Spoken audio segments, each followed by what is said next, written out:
आधी हकीकत आधा फसाना। आज की हमारी दूसरी कहानी मध्य प्रदेश के एक कुंड के बारे में है। अब कुछ लोग उसे दिव्य कुंड मानते हैं और कुछ लोगों के मुताबिक उसका नाता महादेव से है, और इन सारी कहानियों के कई सारे कारण हैं। ये कुंड एक पहाड़ के अंदर है, इसका पानी समुद्र की तरह बिल्कुल नीला है और कभी कभार इस कुंड में बहुत सारी हलचल होती है। पानी के बुलबुले उठते हैं और जल स्तर एकदम से बढ़ जाता है। और सबसे बड़ी बात ये कि आज तक किसी को भी नहीं पता कि इस कुंड की गहराई कितनी है। कई सारे गोताखोर कुंड के अंदर गए और हाथ मलते हुए वापस आ गए। अब इस सारी कहानी में क्या हकीकत है, क्या फसाना, ये तो पता नहीं, लेकिन ये साफ है कि ये कुंड बड़ा रहस्यमयी है और आज इस रहस्य को हम सुलझाएंगे। इसी पहाड़ के ऊपर वो कुंड है।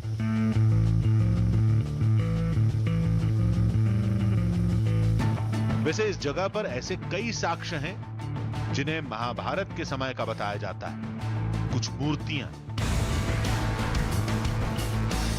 छोटे छोटे 5 मंदिर थे, लेकिन हमारी दिलचस्पी इस जगह में नहीं, उस कुंड में थी जिसका रहस्य हमें यहां तक खींच लाया। भीमकुंड के आसपास अभी तक जो कुछ आपने देखा है वो मैन मेड स्ट्रक्चर्स हैं, इंसानों ने जो कुछ बाद में बनाया। अब जो असली गुफा है वो यहाँ से शुरू होती है। ये गेट भी बाद में बनाया हुआ है, लेकिन जो असल गुफा है जिसके अंदर भीमकुंड है वो यहाँ से ही शुरू होता है। और पहली चीज़, अभी तक पानी पे नज़र नहीं पड़ी है, लेकिन जो पहली चीज़ है वो है स्टेंच, बदबू जो अंदर से आ रही है। क्योंकि गुफा है तो चमगादड़ हैं, और चमगादड़ हैं तो जाहिर है जो उनकी स्मेल होती है वो बहुत ओवरपावरिंग होती है, बहुत ज़्यादा तेज़ होती है जो गंध है, और वो यहाँ पर बहुत तेज़ आ रही है। मतलब गुफा के अंदर जब आप घुसेंगे तो मैं आपको एहसास नहीं करा सकता, मेरे पास कोई तरीका नहीं है कि वो स्मेल मैं आपको दे सकूं कि किस तरह से, लेकिन बहुत ज़्यादा स्मेल है, बहुत ज़्यादा गंध है। आइए। अंदर जाते ही हमारी टीम चौंक पड़ी। इसकी 2 वजह थी। पहली वजह ये जगह जो पौराणिक समय की लग रही थी, और चौंकाने का दूसरा सबसे बड़ा कारण कुंड का पानी जो समुद्र की तरह बिल्कुल नीला था।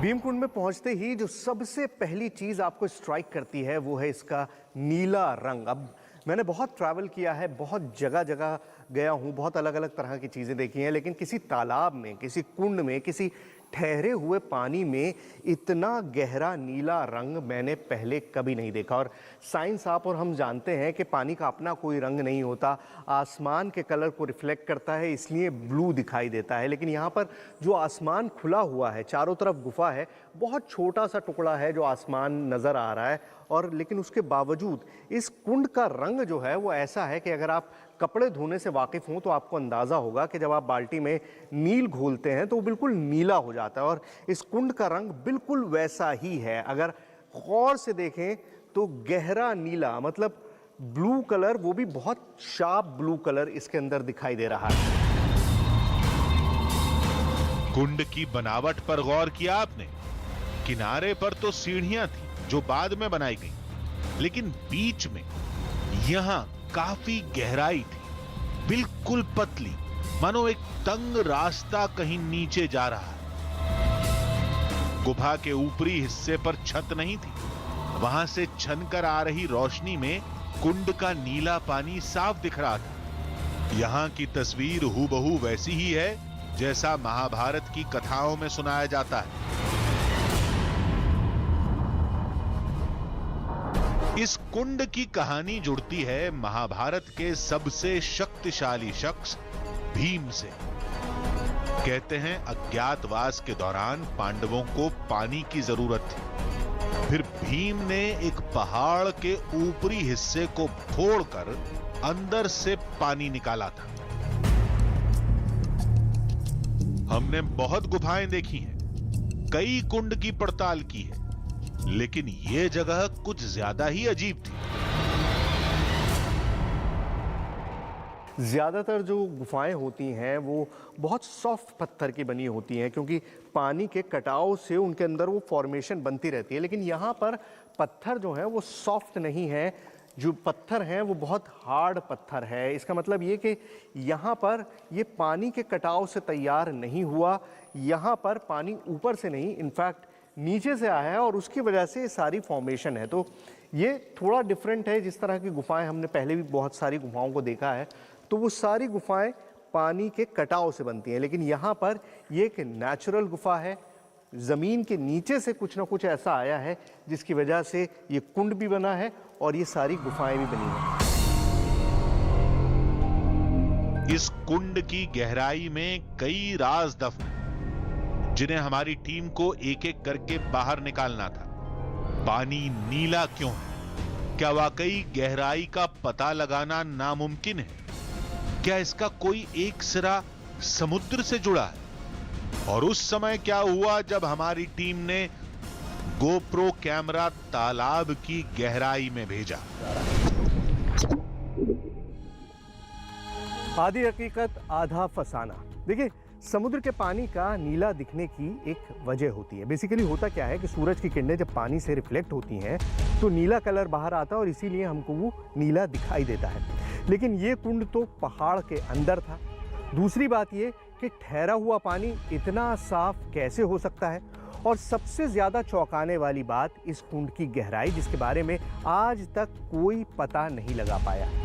लेकिन लोगों ने हमें ये बताया कि इस कुंड की गहराई का राज यहाँ की गुफाओं में दफन है, अगर आप इन्हें पार कर पाएं तो। उनके मुताबिक इस गुफा का दूसरा छोर कुंड की गहराई तक लेके जाता है। लेकिन सवाल यह है कि इस गुफा को पार कैसे किया जाए।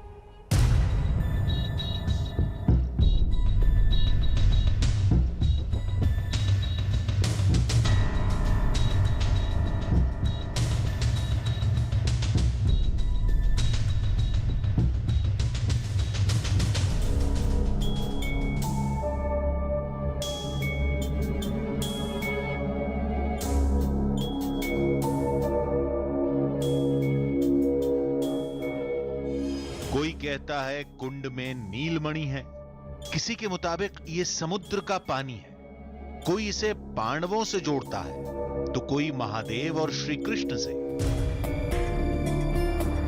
ये कहानियां बरसों से गूंज रही हैं, लेकिन इसकी गहराई का पता क्यों नहीं चलता? अब पड़ताल का जिम्मा हमारी टीम के कंधों पर था। सबसे पहले हमने पानी के रंग को परखा। देखिए, भीमकुंड पहुंचते ही जो मैंने पहली बात आपसे कही थी वो ये कि इस कुंड का जो रंग है, जो कलर है, वो बहुत स्ट्राइकिंग है। और क्यों? क्योंकि वो बिल्कुल नीले रंग का है। ये नीला रंग जो है ये अपने आप में बहुत ही ख़ास है।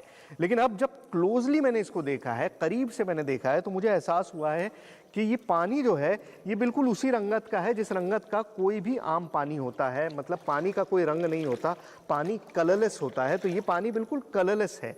इस कुंड में नीचे कोई ऐसी चीज़ है, जो नीलमणि की कहानी भी हमने सुनी है, कोई नीचे ऐसी चीज़ है जो इसको ये नीली रंगत देती है। ये ब्लू कलर जो आपको दिखाई दे रहा है, और ये फ़र्क आपको यहाँ दिखाई देगा। ये देखिए, ये ब्लू कलर है और यहाँ, क्योंकि यहाँ पर नीचे प्लेटफॉर्म बना हुआ है तो यहाँ पर कलर आपको वाइट दिखाई दे रहा है। मेरे पैरों के आसपास, मेरे हाथ के आसपास यहाँ पे कलर आपको सफ़ेद दिखाई देगा। लेकिन यहाँ पर, इस जगह पर, क्योंकि यहाँ पर नीचे कुंड की गहराई है, वहाँ हम नहीं जा सकते, वहाँ पे बिल्कुल नीचे ज़मीन में जा रहा है, तो वहाँ पर कलर ब्लू दिखाई दे रहा है और यहाँ पर कलर वाइट दिखाई दे रहा है। जाहिर है पानी जो है वो कलरलेस है, बिल्कुल उसी तरह जैसे पानी होता है, लेकिन कुंड में कोई ऐसी चीज़ है जो उसको नीली रंगत दे रही है। कुंड में नीचे ऐसा क्या है जिससे पानी नीला दिखता है? ये जानने के लिए कुंड की गहराई में जाना पड़ेगा, जो फिलहाल मुमकिन नहीं। हम नहीं जा सकते, लेकिन एक वाटरप्रूफ कैमरा तो नीचे भेज सकते हैं। उससे पहले पानी को एक बार और परखना जरूरी था। ये बिल्कुल उसी तरह की रंगत है इसकी भी। ये कुंड का पानी है, ये बॉटल्ड वाटर है, मिनरल वाटर जिसे कहते हैं। ये दोनों बिल्कुल एक ही रंगत के हैं, मतलब इनमें कोई रंग नहीं है, कलरलेस है। पानी नीला क्यों है, गहराई कितनी है, ये जानने के लिए वाटरप्रूफ कैमरे के साथ कुछ और सामान की जरूरत थी। टीम का एक सदस्य उसे लाने चला गया। फिर हम एक नई पड़ताल में जुट गए। भीमकुंड के बारे में सबको, कुंड के बारे में तो पता है कि भाई कुंड है, हर आदमी जानता है, पानी है, ये है, लेकिन गुफाएं भी बहुत सारी हैं और चारों तरफ हैं और इतनी गहरी है कि किसी ने एक्सप्लोर करने की कोशिश नहीं की है। जाहिर है हम भी नहीं कर सकते हैं। एक गुफा है ऊपर जहां पर पंडित जी थोड़ा सा गए हैं अंदर तक, तो उसी में जाके देखने की कोशिश करते हैं कि क्या फॉर्मेशन है, किस तरह की। आइए पंडित जी। गुफा में घुसते ही सांप के बाद दूसरे खतरे ने संकेत दिया। ओह गॉड, अंदर अंधेरे और बदबू का राज था। लेकिन एक बात थी, ये जगह वाकई सैकड़ों साल पुरानी लग रही थी। गुफा में काफी अंदर तक हम आ गए हैं, लेकिन उसके बावजूद भी आगे और रास्ता दिखाई दे रहा है।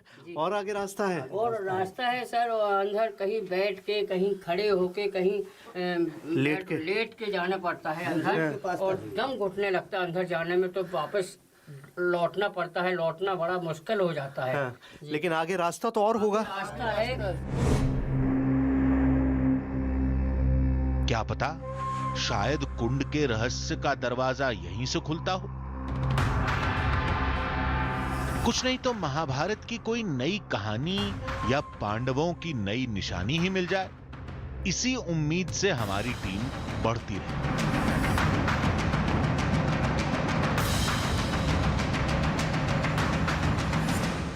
एक चीज मैंने नोट की है, वो ये है कि इन सारी गुफाओं के अंदर नमी है, मतलब बहुत ज्यादा पानी। एक सेकंड के लिए भी मैं बात नहीं कर पा रहा हूँ इन चमगादड़ों की वजह से। चारों तरफ चमगादड़ हैं, लेकिन सब तरफ नमी है। हर तरफ जो है नमी बहुत ज़्यादा है और पानी गिर रहा है। और शायद इसी वजह से ये गुफाएं जो हैं, इनमें ये मलबा गिर जा रहा है बार बार, क्योंकि पानी की वजह से पत्थर कमज़ोर पड़ रहा है और उसकी वजह से मलबा ढह जा रहा है। इसीलिए इन गुफाओं में ज़्यादा आगे जाना जो है वो बहुत ख़तरनाक है, क्योंकि कभी भी कुछ भी बदल सकता है। लेकिन पानी आप देखिए, मैं आपको दिखाऊं किस कदर नमी है कि आप किसी भी पत्थर को हाथ लगाइए तो ऐसा लग रहा है जैसे पानी यहाँ पर रहा है, पानी बहुत चुआ है यहाँ से। लेकिन एक आशंका की वजह से हमारे कदम अपने आप थम गए। अंधेरे में चमगादड़ों की फौज शायद हमारी ही राह देख रही थी। सैकड़ों चमगादड़ हैं यहाँ पर इस कदर। और ये बहुत गहरी गुफा थी, ये पूरा गोल फॉर्मेशन दिखाई दे रही है गुफा की। इसके अंदर बहुत सारा मलबा गिर गया है, जिसकी वजह से अब आगे जाने का रास्ता बंद हो गया है। और गुफाओं में इस तरह के चेंजेस होते रहते हैं, इसीलिए ख़तरनाक होता है गुफाओं में जाना किसी भी तरह से। लेकिन यहाँ पर लोग आते थे, रहते थे, बहुत सारे लोग यहाँ पर तपस्या करते थे, तो वो सारी चीज़ है यहाँ पर। लेकिन अभी आगे नहीं जा सकते। पहली चीज़ तो ये कि रास्ता ही बंद है, और दूसरा कि चमगादड़ इस कदर हैं, इतने सारे हैं कि आपके लिए बिल्कुल मुश्किल है अब आगे कदम बढ़ना। मैं चाहता था कि मैं और आगे तक जाके देख सकूं, क्योंकि पानी का सोर्स तो पता नहीं चल पाया, लेकिन इस पूरे गुफाओं की जो फॉर्मेशन है उसको देखना बहुत ज़रूरी था। आगे रास्ता बंद था। हमारी टीम को कदम वापस लेने पड़े कुंड की तरफ। लेकिन कहते हैं नीले पानी की वजह इस कुंड का समुद्र से कनेक्शन है। 2004 की सुनामी में यहां हलचल भी हुई थी। ये भीम कुंड मध्य प्रदेश में, और मध्य प्रदेश से समुद्र सैकड़ों मील दूर है। ऐसे में कुंड का समुद्र से जुड़ाव का तो सवाल ही पैदा नहीं होता। एक तरकीब थी, कुंड के आसपास के पानी को देख लेते हैं। हो सकता है इलाके के पत्थर ही ऐसे हों जिनकी वजह से पानी नीला दिखता हो। मैं ये देखना चाहता था कि आसपास जो पानी है वो किस तरह का, इसीलिए मैं इस झरने पर आया हूँ। 5-7 किलोमीटर दूर है ये झरना भीमकुंड से, लेकिन यहाँ जो पानी निकल रहा है वो बिल्कुल डिफरेंट है भीमकुंड के पानी से। भीमकुंड का पानी ब्लू है, यहाँ पर जिस तरह से नॉर्मल मटमैला पानी होता है बिल्कुल उसी तरह का है। जाहिर है जो कनेक्शंस हैं, जो पानी जो जहाँ से पानी निकल रहा है वो बिल्कुल अलग अलग है। वहाँ पानी बिल्कुल डिफरेंट तरीके का है और यहाँ पर पानी बिल्कुल अलग ढंग का है। यानी जो भी चमत्कार है वो उस कुंड में ही है। हमने अब हर तरह से परख लिया था। गुफा पूरी तरह बंद निकली, कुंड से उसका कोई जुड़ाव नहीं, वहीं समुद्र से भी कुंड का कोई नाता नहीं, और पानी का नीलापन केवल कुंड के बीच में है। हो ना हो कुंड की गहराई में ही कोई राज दफन है, और हमारी टीम इसका पता लगाकर ही रहेगी। हमने जो साजो सामान मंगाया था वो भी आने ही वाला था। यानी आज सबसे बड़े राज से पर्दा उठने वाला।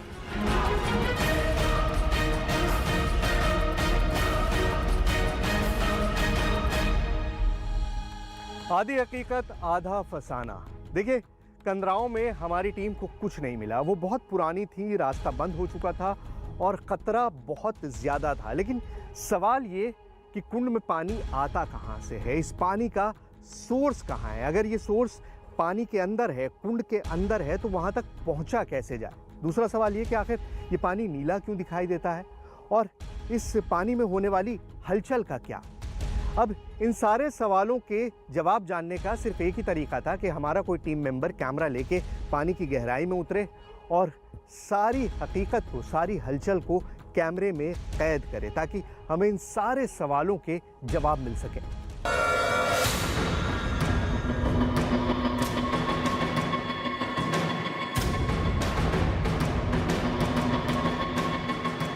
अब हमारी टीम तैयार थी। पड़ताल के औजार भी आ चुके थे।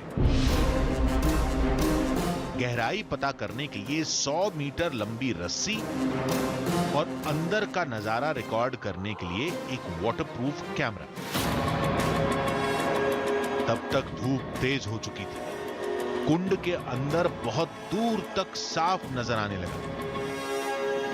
देखिए, अब तक धूप नहीं थी, लेकिन जैसे ही धूप की पहली किरण पानी पर पड़ी है तो इतने अंदर गहराई तक दिखाई दे रहा है कि ऐसा लग रहा है जैसे किसी ने बहुत ज्यादा अंदर तक हमको एक तस्वीर बना के भेज दी हो। मतलब अगर सूरज, आज क्योंकि बादल है तो उतना सूरज है नहीं, लेकिन अगर सूरज की पूरी रोशनी इसमें पड़ेगी तो पानी इतना साफ है कि बहुत गहराई तक दिखाई देगा। और करीबन 50-60 फीट तक तो मैं अभी भी देख पा रहा हूं।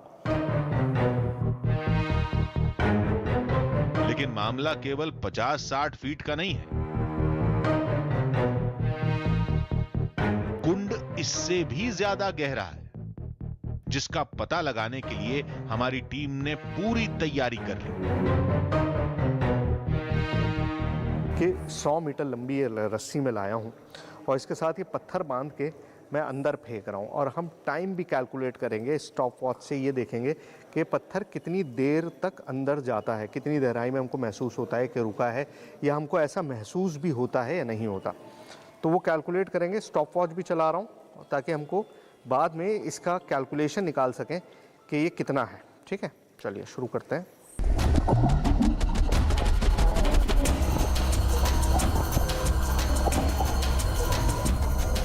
ये देखिए, रस्सी अपने आप ही चलती जा रही है, बहुत लंबी रस्सी है।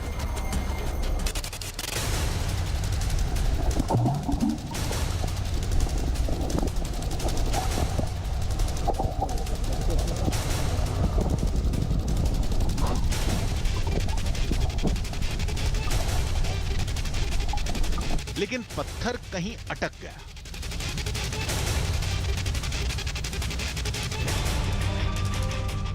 हमने एक कोशिश और की,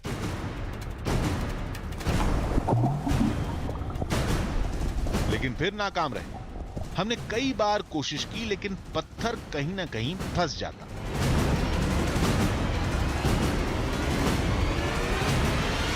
दो तीन बार मैंने कोशिश करी कि किसी तरह से मैं वो रस्सी में बांध के पत्थर को नीचे फेंक सकूं, लेकिन नीचे चट्टान है एक सेंटर में ना, और बार बार पत्थर उसी पे जाकर रुक जा रहा है, नीचे गहराई में नहीं जा रहा। अब वहाँ पे गुरुजी को दिया है। गुरुजी, सेंटर में डालेंगे आप?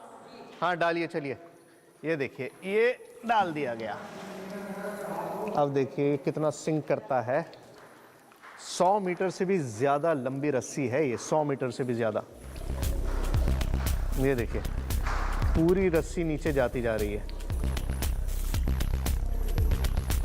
ये देखिए, ये रस्सी पूरी है, पूरा बंडल है और किस रफ्तार से नीचे धंस रहा है। अब रस्सी बहुत तेजी से अंदर जा रही थी। शायद पत्थर का रास्ता साफ था। देखिए 100 मीटर का बंडल था। उस 100 मीटर में से ये करीबन 10 मीटर का ऐसा बंडल है जहां पर अब ये नीचे जा नहीं रही है। लेकिन अभी भी मुझे लगता नहीं है कि उसका तला मिला है। अभी भी कहीं किसी चट्टान पे वो पत्थर अटक गया है, जिसकी वजह से अब रस्सी ने आगे जाना बंद कर दिया। तो मतलब अब इससे ज़्यादा हम और कुछ कर नहीं सकते इसकी गहराई नापने के लिए। लेकिन 90 मीटर तो है जो मैंने प्रूव कर दी है, लेकिन उससे भी आगे है, बहुत ज़्यादा आगे है, जैसा ये यहाँ पे कहते हैं। हमारी टीम रस्सी बाहर खींचने लगी।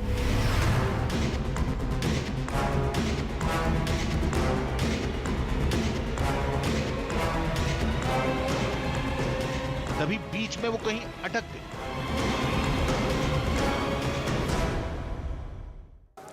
आइए महाराज, इधर आइए।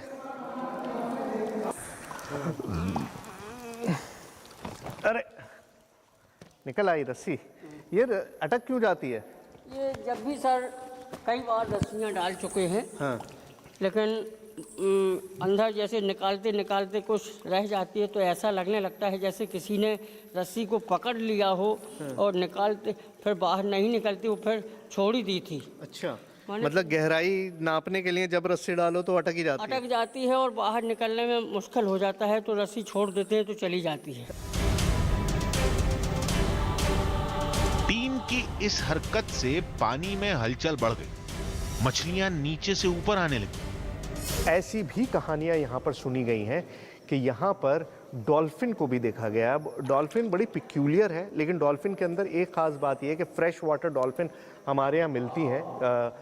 जो हमारे चंबल का जो इलाका है, यानी कि इस इलाके के बहुत करीब जो चंबल नदी बहती है, चंबल का जो इलाका है उसमें डॉल्फिन पाई जाती है, जो इंडियन डॉल्फिन है, जो बहुत एक्सटिंक्ट है, बहुत ख़त्म हो चुकी है। तो हो सकता है इस कुंड का कोई जुड़ाव चंबल नदी से हो, क्योंकि चंबल नदी के अंदर डॉल्फिन पाई जाती हैं और यहाँ पर भी लोगों ने डॉल्फिन को देखने का दावा किया है। अब मैंने नहीं देखा है, ना ही उस तरह का कोई प्रमाण यहाँ पर मौजूद है, किसी ने तस्वीर तो ली नहीं है, लेकिन ये कि लोगों ने देखने का दावा किया है कि यहाँ पर डॉल्फिन को भी देखा गया है इस कुंड में।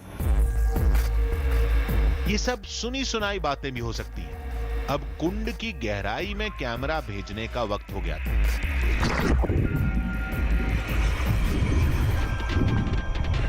पहले ये जानते हैं कि पानी के नीचे आखिर है क्या। नीचे की बनावट बावड़ी जैसी थी।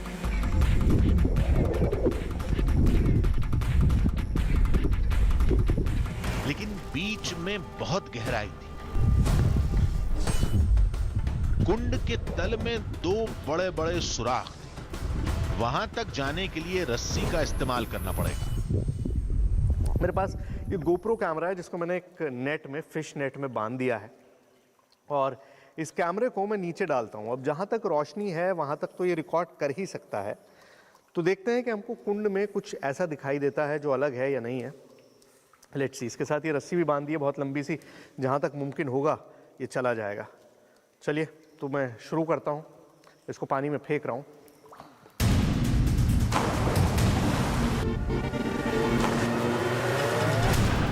तो अब ये कैमरा पानी के अंदर जा रहा है। कैमरा बिल्कुल सही जगह गिरा था, लेकिन उसी सुराख के पास आकर कैमरा फंस गया।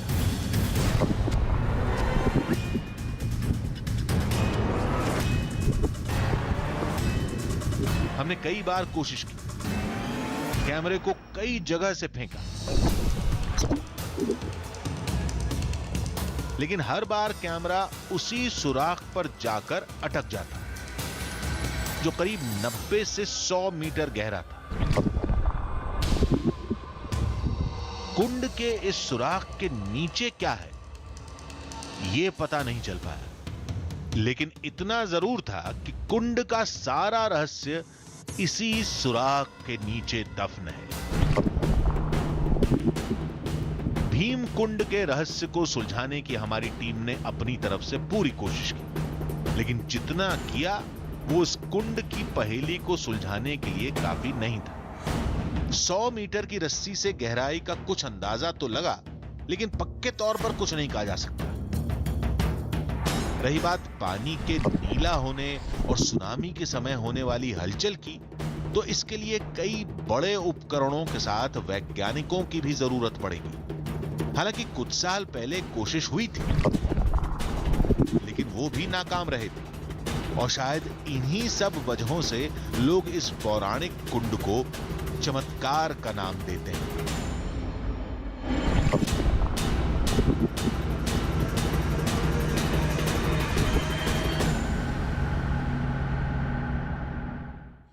देखिए, कुदरत के करिश्मे का आज भी इंसानों के पास कोई जवाब नहीं है। ये कुंड भी प्रकृति की नायाब बनावट का एक बेहद खूबसूरत नमूना है। ये ऐसा क्यों है, ये कोई नहीं जानता, बस ये ऐसा ही है। तो चलिए, अगले हफ्ते हम फिर मिलेंगे एक नई कहानी के साथ, जिसमें थोड़ा सच होगा, थोड़ा बहाना, आधी हकीकत, आधा फसाना।